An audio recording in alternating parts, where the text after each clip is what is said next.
En décembre dernier, une étude Ipsos était commandée par la Société d'Action Simplifiée, la SAS, du Pass Culture.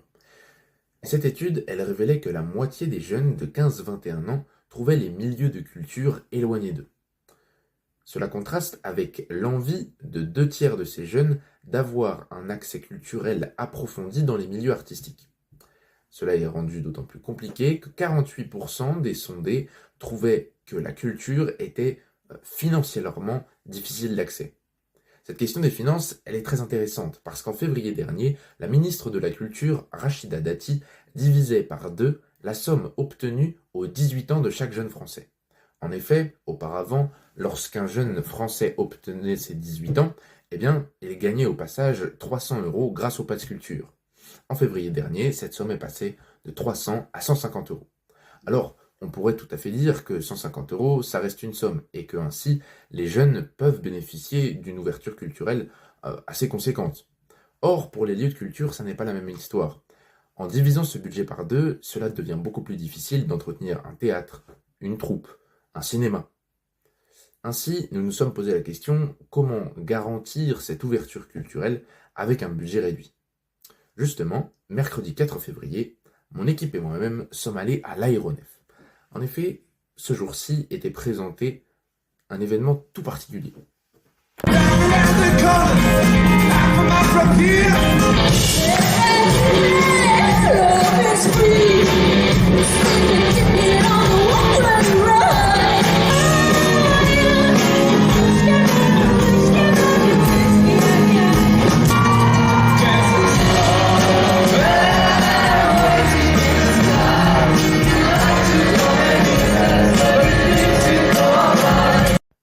Cette soirée, Aéro Campus Tour, c'était à la fois l'opportunité pour des jeunes d'avoir un premier aperçu de ce qu'était la scène et espérer se faire repérer par des personnes du monde musical professionnel, mais c'était surtout l'opportunité pour d'autres jeunes d'avoir un accès à la culture, un accès à des titres de variété française, de hard rock, de rock, et même des compositions originales de ces jeunes à un prix plus que raisonnable puisque l'entrée était gratuite, simplement sur réservation.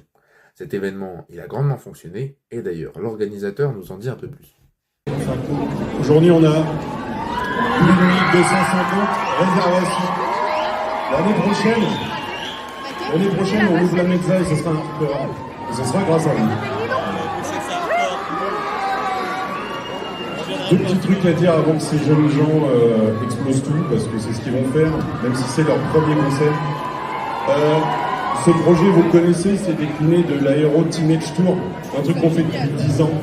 Et cette année, le Teenage Tour, en fait, on ne l'a pas fait, faute de financement. Voilà. Le Pass Culture, qui finançait cet événement incroyable, a énormément baissé et la culture va très mal.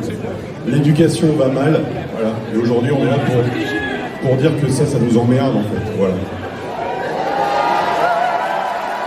On va essayer de trouver des solutions parce qu'en fait ça change la vie des jeunes et tout. Il y a plein de choses qui se sont passées. Voilà. Il y a Marine de la Starac qui est passée par un Teenage Tour, ce genre de choses. Je trouve ça plutôt cool en fait. Voilà. Il y a un groupe issu du Campus Tour de l'année dernière qui va ouvrir sur cette scène dans 15 jours pour Deluxe. Voilà. Il y a plein de choses qui se passent. Et voilà, et sans pognon pour la culture, on est dans la merde, tout simplement. Voilà. C'est tout pour cette immersion au sein du concert de l'aéronef qui a fait